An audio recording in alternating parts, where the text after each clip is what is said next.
तो आज हम लोग अध्ययन कर रहे हैं श्रीमद् भागवतम के चौथे स्कंद के 14वें अध्याय का 33वां श्लोक। तो हम लोग इसको आज अध्ययन कर रहे हैं और समझने की कोशिश करेंगे। तो जैसा कि हम लोग पिछले कुछ श्लोकों में अध्ययन कर रहे हैं कि जब सारे ऋषिगण मुनिगण राजा वेन को सही रास्ते पर लाने के लिए काफी अथक परिश्रम किया, इन लोगों ने उनको समझाने का काफी सलाह मशवरा दिया। सारे ऋषियों मुनियों ने राजा वेन को काफी मार्गदर्शन किया इन्होंने। लेकिन राजा वेन की जो बुद्धि थी वो भ्रष्ट हो चुकी थी, यानी अब उनके विनाश का समय आ गया था। एक कहावत है ना, विनाश काले विपरीत बुद्धि। और एक कहावत है, जब नाश मनुज पे छाता है पहले विवेक मर जाता है। यानी अब उनके विनाश होने का समय आ गया है। तो अब उनको कोई भी अच्छी बातें, चाहे वो ऋषि मुनियों की हो या शास्त्रों की, पुराणों की, कोई भी बात उनको समझ में नहीं आ रही है।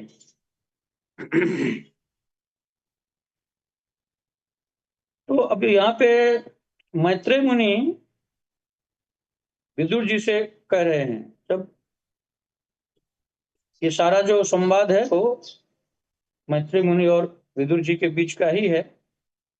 तो अभी मैत्रेय मुनि बता रहे हैं विदुर जी को कि देखो, अभी सारे ऋषि मुनिगण जो हैं समझा करके थक गए, दुखी हो गए, उदास हो गए। ये राजा वेन सही रास्ते पे आने के लिए, सुधरने के लिए तैयार नहीं है। उल्टे ऋषि मुनियों को ही वो दोषी ठहराने लगे, भला बुरा कहने लगे और काफी अपमानित भी किया उन ऋषि मुनियों को। आप लोग अध्ययन कर चुके हैं पिछले श्लोकों में। तो आज का जो प्रस्तुत श्लोक है उसमें यही बताया गया है। मतलब राजा ये मैत्रेय मुनि बता रहे हैं विदुर जी को, वो भी अफसोस कर रहे हैं कि देखो राजा वेन कितना अभागा है। इस श्लोक के अनुवाद में बता रहे हैं कि अभागे राजा वेन को छोड़कर भला ऐसा कौन होगा जो उन भगवान की निंदा करेगा।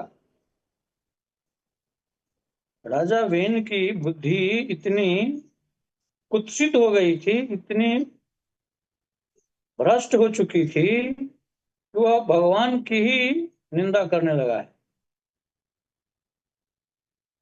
जिनकी कृपा से सभी प्रकार की संपत्ति एवं ऐश्वर्य प्राप्त होता हो।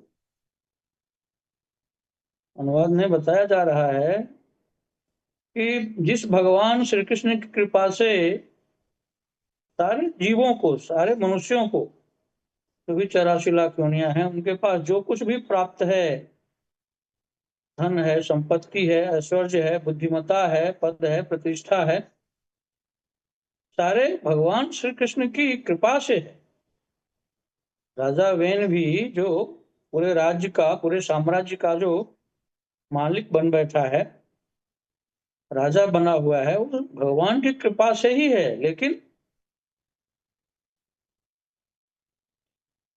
उनकी समझ अब उलट गई है, उनकी बुद्धि अब काम नहीं कर रही है, क्योंकि इतने अच्छे सलाहकार राज्य के ऋषिगण मुनिगण उनके समझाने पे नहीं समझ पाए, क्योंकि अब उनके विनाश का समय आ गया है। बल्कि अभी हम लोग आज श्लोक संख्या 33 का अध्ययन कर रहे हैं और अगले ही श्लोक में राजा वेन का जो है वध हो जाएगा, उनका, उनके शरीर का अंत कर देंगे ऋषिगण मुनिगण अपने तपोबल से।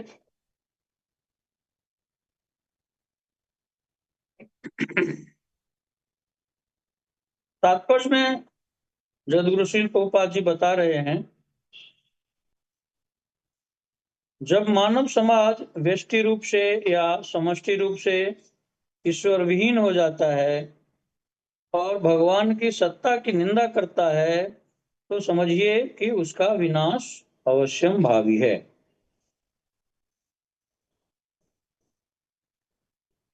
प्रभुपाद जी हम बता रहे हैं कि जब कोई प्राणी भगवान की सत्ता की ही निंदा करने लगे या भगवान के समान ही अपने को समझने लगे, तो समझना चाहिए कि अब उसके विनाश का जो समय है वो अति निकट आ गया।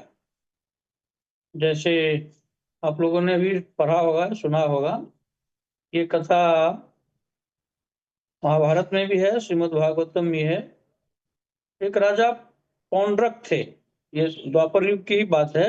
ये भगवान श्री कृष्ण जब द्वारिका के राजा थे, उसी के समकालीन का ये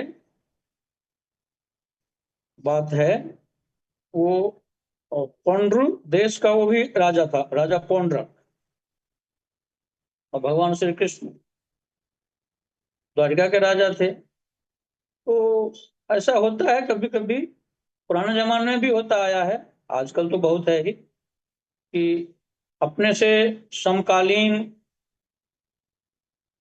या समपदस्थ, जैसे राजा पौंड्रक भी राजा थे और भगवान श्री कृष्ण भी राजा थे, तो राजा पौंड्रक भगवान श्री कृष्ण से ईर्ष्या करता था, द्वेष करता था राजा पौंड्रक।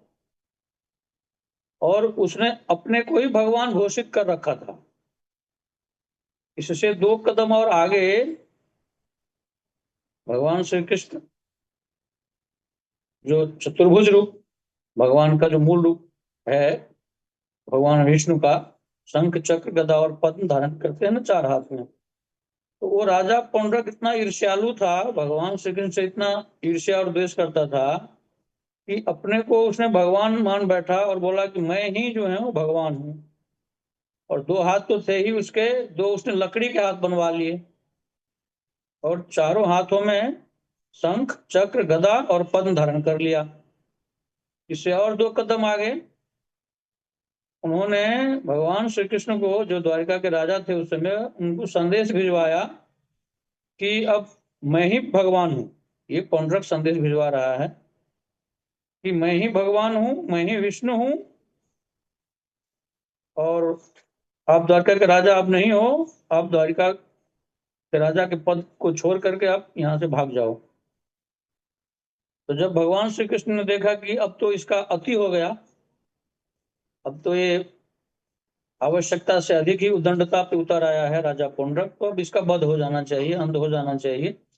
फिर वही हुआ, भगवान श्री कृष्ण अपनी द्वारिका के सभी सेनाओं के साथ में पंड्रू देश पे चढ़ाई कर दिया, हमला कर दिया, और उन्होंने फिर राजा पौंड्रक का वध किया, उनके शरीर का अंत कर दिया। तो वही हाल यहाँ पे अब राजा वेन की हो गई है। अब इनका अत्याचार, कदाचार, पापाचार राज्य में इतना बढ़ गया, सारे ऋषि मुनियों का यज्ञ, तपस्या, पूजा पाठ, सारे ब्राह्मणों का कर्म कांड उन्होंने बंद करवा दिया। तो अब इनके पापों का जो है घड़ा वो भर गया है, अब फूटने का समय आ गया है। और अतिशीघ्र ही अब राजा वेन का वध किया जाएगा ऋषि मुनियों के तपोबल से, शाप से। आज का जो ये भागवतम का जो श्लोक है, उससे संबंधित और विस्तार से समझने के लिए हम लोग भगवत गीता में चलेंगे। श्रीमद् भगवत गीता का तीसरे अध्याय का 27वां श्लोक भी यही कहता है। क्या कहता है 27वां श्लोक? प्रकृते क्रियमाणानि गुणैः कर्माणि सर्वशः अहंकार विमूढ़ात्मा कर्ता अहम इति मन्यते। इसका अनुवाद है, जीवात्मा अहंकार के प्रभाव से मोहग्रस्त होकर अपने आप को समस्त कर्मों का कर्ता मान बैठता है, जबकि वास्तव में वे प्रकृति के तीनों गुणों द्वारा संपन्न किए जाते हैं। यहाँ पे बताया गया है इस श्लोक के अनुवाद में कि मनुष्य किसी कर्म का कर्ता भी नहीं है, व्यर्थ में वो अपने को कर्ता मान बैठता है। जबकि राजा वेन तो अपने आप को भगवान ही मान बैठा और सारे ऋषि मुनियों को, नागरिकों को, जनताओं को बोल रहा है कि अब मेरी पूजा करो, मेरी आराधना आराधना करो। जबकि मनुष्य जो है कर्ता भी नहीं है, क्योंकि सारे कर्मों का जो है कर्ता है, या जो भरता है या भोगता है, या कर्ता यानी कर्म करने वाला भगवान ही है, भरता सारे जीवों का पालन करने वाले भगवान हैं, और भोक्ता सारे यज्ञों का, तपस्याओं का और जीव द्वारा किया हुआ सारे कर्मों का फल के भोक्ता भी भगवान ही हैं। यानी कर्ता, भर्ता और भोक्ता सब कुछ भगवान ही है। मनुष्य व्यर्थ में ही अपने को कर्ता मान करके और फिर कर्म बंधन में फंस करके 84 लाख के योनियों में चक्कर काटता रहता है। तो इसी श्लोक में बताया गया है वास्तव में प्रकृति के तीनों गुणों द्वारा संपन्न किए जाते हैं। प्रकृति के जो 3 गुण हैं, तमोगुण, रजोगुण और सतोगुण, इन्हीं तीनों गुणों के द्वारा सांसारिक कर्म किए जाते हैं, भौतिक कर्म किए जाते हैं। जैसे राजा बेन पूर्णतया तमोगुणी कर्म ही कर रहा है, हिंसा करना, अत्याचार करना, पापाचरण करना। कोई भी एक कर्म रजोगुण में या सतोगुण में तो कर ही नहीं रहा है। 100% कर्म जो है राजा वेन का, वो तमोगुण के अंतर्गत हो रहा है, और उसका फल होता है नरक जाना।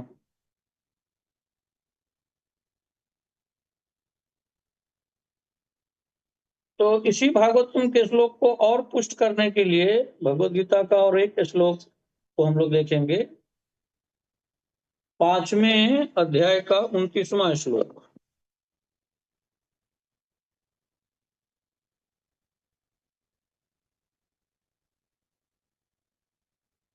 ये श्लोक क्या कहता है?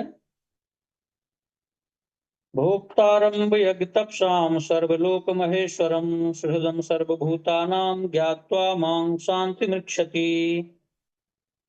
इसका अनुवाद इस प्रकार है, मुझे समस्त यज्ञों तथा तपस्याओं का परम भोक्ता, समस्त लोकों तथा देवताओं का परमेश्वर एवं समस्त जीवों का उपकारी एवं हितैषी जानकर मेरे भावनामृत से पूर्ण पुरुष भौतिक दुखों से शांति लाभ करता है।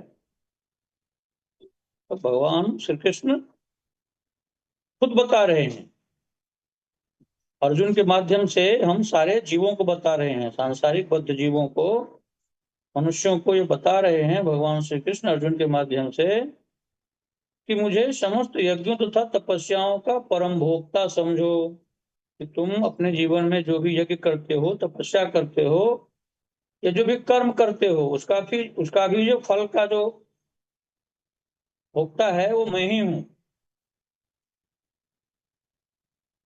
समस्त लोकों तथा देवताओं का परमेश्वर, यानी जितने भी संसार में लोक हैं, उनके देवता हैं, उन सबका अधिष्ठाता जो है, स्वामी जो है, मालिक हैं, परमेश्वर भगवान श्री कृष्ण ही हैं। एवं समस्त जीवों का उपकारी एवं हितैषी, भगवान के जैसा कोई हमारा इस संसार में हितैषी नहीं है। हमारा भगवान के जैसा परम सुहृद, परम हितैषी और परम कल्याण सोचने वाला कोई नहीं है। क्योंकि मूलतः जो है हम शाश्वत संतान जो हैं भगवान के ही हैं। ममई वांसो जीवलोके जीवभूत सनातन, भगवान स्वयं कहते हैं इसी भगवत गीता में कि जितने भी जीव हैं वो मेरे ही अंश हैं, मेरे से उद्भूत हैं, मेरे से ही प्रकट हैं। ये सांसारिक जितने भी संबंध हैं, या तथाकथित जो सांसारिक हितैषी हैं, हित चाहने वाले हैं, कल्याणकारी हैं, वो तो कुछ समय के लिए हैं। और अगर हैं भी तो 100 में से 99% जो है वो स्वार्थ के लिए ही हितैषी होने का या सुहृद होने का नाटक करते हैं। कि परम सुहित, परम हितैषी तो हमारे परम पिता भगवान श्री कृष्ण ही हैं। इस श्लोक में स्वयं भगवान यही कह रहे हैं। समस्त जीवों का उपकारी एवं हितैषी जानकर मेरे भावनामृत से पूर्ण पुरुष भौतिक दुखों से शांति लाभ करता है। मतलब भगवान इस श्लोक के माध्यम से यही बताना चाह रहे हैं सारे मनुष्यों को कि जब तक तुम हमें अपना परम हितैषी परम उपकारी अपने सारे कर्मों का भोक्ता जब तक नहीं मानोगे, तब तक तुम अपने आप को मुझे परम पिता नहीं मानोगे, तो सांसारिक दुखों से शांति तुमको नहीं मिल सकती है। हम लोग संसार में देख रहे हैं कि जो भगवान के शरणागत हो जाते हैं, गुरु के सामने आप समर्पण कर देते हैं, भगवान की भक्ति में अध्यात्म में जो लग जाता है, भगवान से जो प्रेम करने लगते हैं, जो हरिनाम को करना शुरू कर देता है, हरे कृष्ण महामंत्र का जब शुरू कर देता है, उसको देखिए कितना शांति। ये जो संसार में दावानल फैला हुआ है, संसार जो अनेक तापों से दावों से जल रहा है ना, तो इस दावानल में सिर्फ भगवान के जो भक्त हैं, वैष्णव हैं, वही शांति का अनुभव करते हैं। क्योंकि भगवान नाम में, भगवान के कीर्तन में, भगवान की कथा में, संतों वैष्णवों के संग में जो शांति मिलती है, वो आप सब लोग, हम लोग देख रहे हैं कि सांसारिक कितना भी ऐश्वर्य, सांसारिक वैभव, सांसारिक उपलब्धि, सांसारिक कितना भी बड़ा पद प्रतिष्ठा मिल जाए, वो मानसिक शांति नहीं मिलती है। वो मानसिक शांति, वो आनंद सिर्फ हरिनाम संकीर्तन में, श्रीमद् भगवद गीता, चैतन्य चरितामृत, श्रीमद् भागवतम के अध्ययन में, संतों वैष्णवों के संग में, सत्संग में ही मिलता है।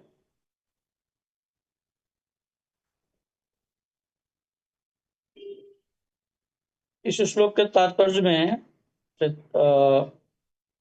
जगद्गुरुशील प्रभुपाद और इसको विस्तार से समझा रहे हैं।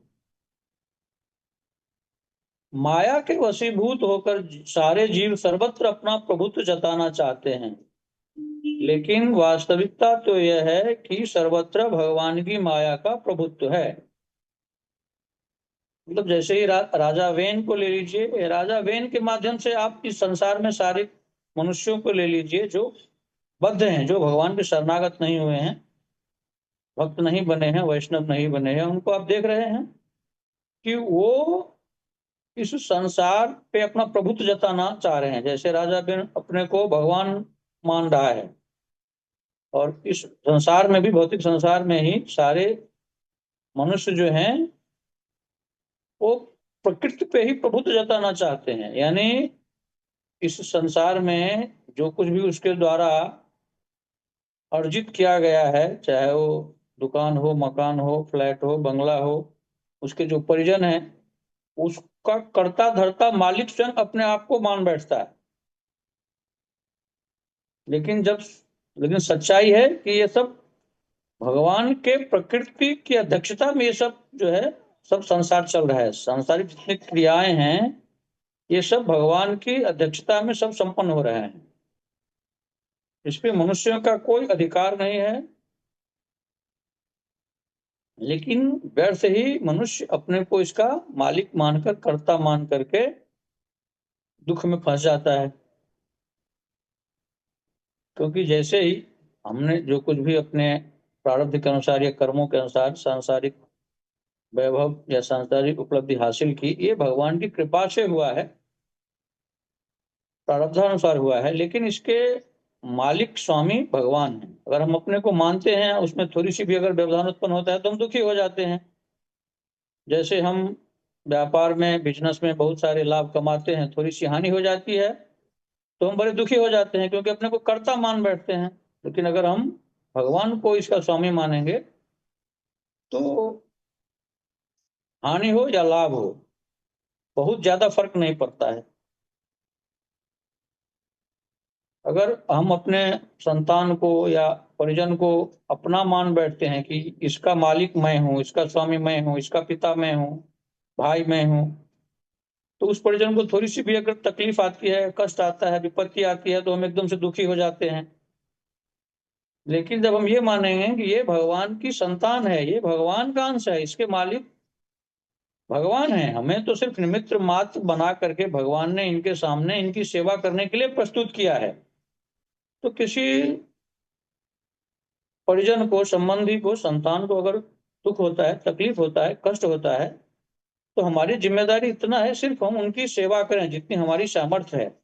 बाकी उसके जो प्रारब्ध में है उसे भगवान की कृपा, करुणा या उनकी इच्छा समझ करके भगवान पे सब सौंप देना चाहिए। और सच्चाई भी यही है कि भगवान जो चाहते हैं वही होता है, मनुष्य के चाहने से कुछ होता नहीं है। क्योंकि हर जीव अपना अपना प्रारब्ध लेकर के इस संसार में आता है, और प्रारब्ध के अनुसार ही उसे सुख दुख हानि लाभ मिलता है, उसको भोगना पड़ता है।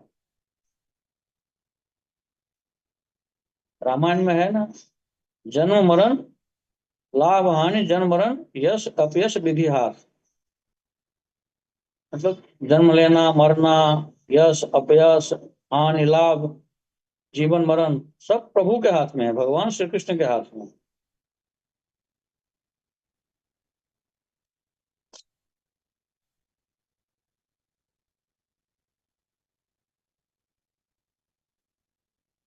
जदू ऋषि गोपा जी इस श्लोक के तात्पर्य में आगे बता रहे हैं कि कृष्ण भावनामृत में कार्य करने का अर्थ है परमेश्वर के रूप में भगवान के पूर्ण ज्ञान के साथ कर्म करना। जैसे भागवतम के इसी श्लोक में जिसका हम लोग अध्ययन कर रहे हैं, ऋषि मुनि ने भगवान की कितनी महिमा का, उनके गुणों का कितना महिमा मंडन किया, कितना बखान किया राजा वेन के सामने में, लेकिन तनिक भी उसको भगवत ज्ञान नहीं हुआ। वो भगवान को भगवान मानने के लिए तैयार ही नहीं हुआ। लेकिन अगर वह भगवान को भगवान मानता, भगवान के ऐश्वर्यों को, उनकी कितनी कृपा है, करुणा है, कितनी दया है, जिसकी वजह से वो राजा बना हुआ था, अगर वह भगवान के इस कृपा को, करुणा को समझ जाता और अपने आप को सुधार लेता,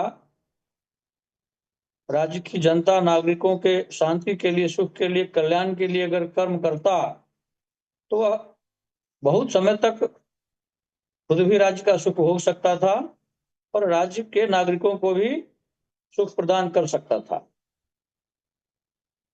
लेकिन उसको भगवान के साथ हमारा क्या संबंध है, वो उसको ज्ञान ही नहीं था। ऋषि मुनियों के समझाने के बाद भी उसको यह ज्ञान नहीं हुआ। यह बात हम सभी बद्ध जीवों पर भी लागू है कि अगर हम भगवान के साथ हमारा क्या संबंध है, हमारा क्या स्वरूप है, जीवेर स्वरूप होए कृष्णेर नित्य दास, जब तक हम भगवान के दास हैं, यह नहीं समझेंगे भगवान के अंश हैं, भगवान की संतान है, भगवान के दास हैं, हमारा अपना कोई सत्य, अपना कोई स्वतंत्र अस्तित्व नहीं है, ये जब तक ये बात हमारी समझ में नहीं आएगी तो हम लोग शांत या सुखी नहीं हो सकते।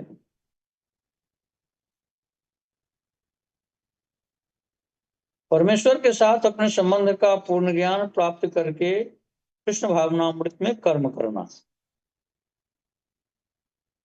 तो हमारे जो हर क्षण, हर पल के जो कर्म होने चाहिए, चाहे हम लोग नौकरी में हैं, व्यापार में हैं, जिस तरह से भी हम लोग अपने गृहस्थ धर्म का निर्वहन कर रहे हैं, उसके सारे कर्म के और फलों का भोक्ता भगवान को मान करके, उनके चरणों में अर्पित समर्पित करके मनुष्य को हर क्षण पल कर्म करना चाहिए, अपने को कर्ता भोक्ता मान करके नहीं। नहीं तो फिर उस कर्म का जो फल बनेगा उसके हम भोक्ता अगर बनते हैं तो फिर कर्म बंधन में हम फंस जाएंगे और फिर इसी तरह 84 लाख योनियों में भटकते रहेंगे, जो पहले अनेक सत्रों में यह बताया गया है। शुद्ध जीव भगवान के अंश रूप में ईश्वर का शाश्वत दास है। वह माया पर प्रभुत्व जताने की इच्छा से ही माया के संपर्क में आता है और यही उसके कष्टों का मूल कारण है। जैसा कि बहुत सारे संतगण, वैष्णवगण, आचार्यगण बताए हैं और शास्त्रों पुराणों में ही लिखे हुए हैं, क्योंकि हम लोग जो हैं भगवान के शाश्वत अविनाशी अंश हैं। हम लोग इस मृत्यु लोक के प्राणी नहीं हैं। हमारी सांसारिक इच्छाओं के कारण हमें इस मृत्यु लोक में भेज दिया गया है। नहीं तो हम तो गोलोक वृंदावन धाम के वासी हैं। भगवान श्री कृष्ण का जो लोक है गोलोक वृंदावन धाम, हम उनके अंश हैं, संतान हैं। तो हमारा जो मूल स्थान है गोलोक वृंदावन धाम, हम वहाँ के निवासी हैं। संतों का, वैष्णवों का ऐसा भाव है, और बहुतों का ऐसा प्रश्न भी होता है कि हम भगवान के अगर अंश हैं, उनके संतान हैं, हम अगर गोलोक वृंदावन धाम के निवासी हैं, तो हम इस मृत्युलोक में, इस भवसागर में क्यों भेज दिए जाते हैं। तो संतों वैष्णवों का ऐसा भाव है कि जैसे देखिए, हमारी जो माँ है वो किचन में काम करती हैं, तो उनका जो है सारे जो सामग्री होता है किचन का, रसोई बनाने का, वो असली होता है। लेकिन वही उनके छोटे बच्चे उनको किचन में काज करते हुए देखते हुए अगर वो इच्छा करता है कि माँ हमें भी ये किचन के सारे सामान, जो चूल्हा होता है, कलछुल होता है, गैस का सिलेंडर होता है, जितने भी सामग्रियां होती है, उसके लिए बच्चा अगर मचल जाता है और जिद कर लेता है कि हमें भी यार सभी सामान चाहिए, तो माँ उसको कृत्रिम सामान, तो प्लास्टिक का भी उपलब्ध होता है मार्केट में, आप लोगों ने भी बच्चों को दिया होगा, अपने बच्चों को देखा होगा। तो माँ क्या करती है कि बच्चों की इच्छा को पूरा करने के लिए, क्योंकि वो बच्चा इस जिद पे अड़ गया कि हमें इस किचन के सारे सामान जो है हमें चाहिए, तो बच्चों की इच्छा पूर्ति के लिए, उसके जिद से छुटकारा पाने के लिए माँ किचन के सारे जो प्लास्टिक के सामान होते हैं ना, मार्केट में उपलब्ध होते हैं, गैस का चूल्हा, सिलेंडर, कढ़ाई, कलछुल, जो भी होता है किचन का सामान, सारे प्लास्टिक के उपलब्ध होते हैं, और बच्चों को खरीद के दे देते हैं, और बच्चा उससे खेलता रहता है, और उसको ऐसा लगता है कि हम भी माँ की तरह रसोई बना रहे हैं। वो अपना खेलता रहता है और खुश हो जाता है, प्रसन्न हो जाता है उसी में। इसी तरह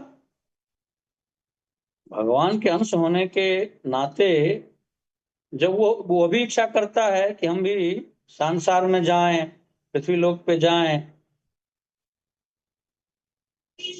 लेकिन संसार में आकर के भी भगवान भेज तो देते हैं, लेकिन वो तो मनुष्य जब गर्भ में रहता है और इतना कष्ट पाता है, तो भगवान से वो जीव प्रार्थना भी करता है, हे भगवान अब हमारे इस माँ के गर्भ से निकालिए, और हम संसार में जाके सिर्फ और सिर्फ आपका भजन करेंगे, आपकी सेवा करेंगे।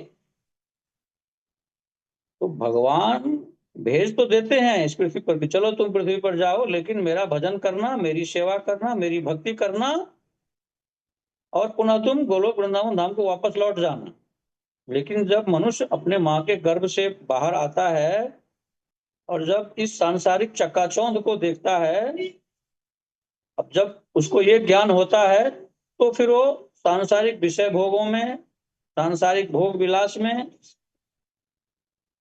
इंद्रिय तृप्ति में इतना वो व्यस्त हो जाता है, घुल मिल जाता है इन सांसारिक चकाचौंध में, सांसारिक आकर्षण में, वो भगवान को ही भूल जाता है। वह यही भूल जाता है कि हमारी जिद के कारण, हमारी सांसारिक इच्छाओं की पूर्ति के कारण, हमारे जो असली पिता हैं भगवान श्री कृष्ण, हमें इस संसार में भेजा तो सही, गर्भ में हमने उनसे वादा भी किया कि हमें गर्भ से निकालिए, हम कष्ट पा रहे हैं, हम गर्भ से निकल के जाने के बाद आपका भजन करेंगे, आपकी सेवा करेंगे, आपकी भक्ति करेंगे। लेकिन वह गर्भ से बाहर निकलने के बाद, बड़े होने के बाद, वह सांसारिक विषय वासनाओं में, सांसारिक भोग विलासों में, सांसारिक आकर्षण में, इंद्रिय तृप्ति में इतना फंस जाता है कि वह अपने परम पिता भगवान श्री कृष्ण को ही भूल जाता है। भगवान की भक्ति करना, भगवान की सेवा करना, भगवान के जो परिकर हैं, पार्षद हैं, संतगण वैष्णवगण, उनका संग करना, उनके साथ सत्संग करना सब भूल जाता है और सांसारिक भोग विलासों में लग जाता है। और नतीजा यही होता है कि फिर 84 लाख का चक्कर काटता रहता है। मनुष्य जन्म पाकर के भी वह भगवान को वादा करने के बाद भी, मनुष्य जन्म पाकर भी वह फिर से वह भगवत धाम गोलोक वृंदावन धाम नहीं लौट पाता है। क्योंकि अगर हम मनुष्य शरीर पाकर के भगवान का भजन नहीं करते हैं, भगवान की सेवा नहीं करते हैं, संतों वैष्णवों का संग नहीं करते हैं, तो हम इस 84 लाख योनियों से नहीं छूट सकते हैं। और यह मनुष्य शरीर ही है, ये मनुष्य शरीर जो है 84 लाख योनियों में, ये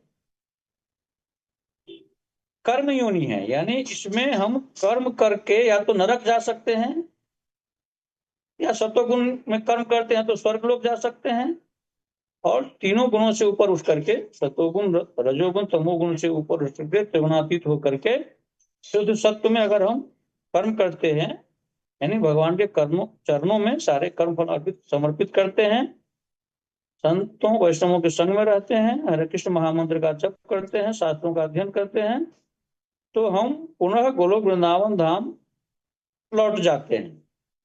यह सिर्फ मनुष्य शरीर में ही संभव है, ये देवताओं के शरीर में भी संभव नहीं है। क्योंकि देवता का जो शरीर है वो सिर्फ भोग योनि है, अपने पुण्यों के बल पे जो स्वर्गलोक को चले जाते हैं, वो फिर पुण्य का भोग करने के बाद वो उनको फिर मृत्यु लोक में आना पड़ता है, वहां पे कोई नया कर्म नहीं कर सकते हैं। लेकिन इस मनुष्य शरीर में इतना भगवान ने कृपा करके, करुणा करके इतनी विशेषता प्रदान की है इस मनुष्य शरीर में, कि आप कर्म करके गृहस्थ आश्रम में रहकर कर भी ऐसे कर्म करें, ऐसे भगवान की भक्ति करें कि आपका हर कर्म जो है भगवान की भक्ति बन जाए और आप भगवत धाम लौट जाएं। ये सुविधा देव शरीर में भी उपलब्ध नहीं है। देव शरीर क्या, 84 लाख योनियों में 83,99,999 शरीरों में भी ये सुविधा उपलब्ध नहीं है, भगवत प्राप्ति की सुविधा। तो जगदगुरु प्रभुपाद जी और भी बहुत विस्तार से बता रहे हैं, लेकिन समय का अभाव है। तो हमने गीता का श्लोक इसके लिए यही लिया कि राजा वेन की भी जो है बुद्धि इसी तरह इतनी भ्रष्ट हो चुकी थी, क्योंकि उन्होंने ऋषि मुनियों का संग नहीं किया था। इतने बड़े बड़े ऋषिगण मुनिगण उनके राज्य में रहते थे, उनको समझाने के लिए आए थे, सलाह देने के लिए आए थे, लेकिन वो ऋषि मुनियों के सलाह पर, उनके मार्गदर्शन के हिसाब से उन्होंने अपने राज्य को नहीं चलाया, अपने जनता के सुख को, कल्याण को और अपने कल्याण के मार्ग पर चलना उचित नहीं समझा, उसकी समझ में नहीं आई, जिसका परिणाम यह हुआ कि वह सारे ऋषि मुनियों का अपमान कर बैठा, यहाँ तक कि भगवान की निंदा भी की।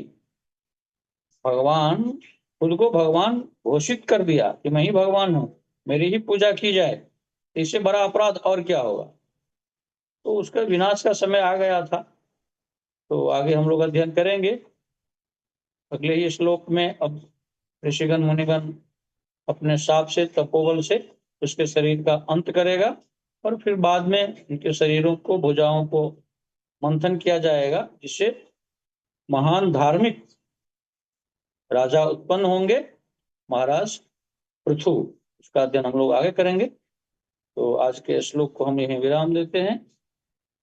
हरे कृष्णा, हरे कृष्णा, कृष्णा कृष्णा हरे हरे, हरे राम, राम राम हरे हरे। हरे कृष्ण।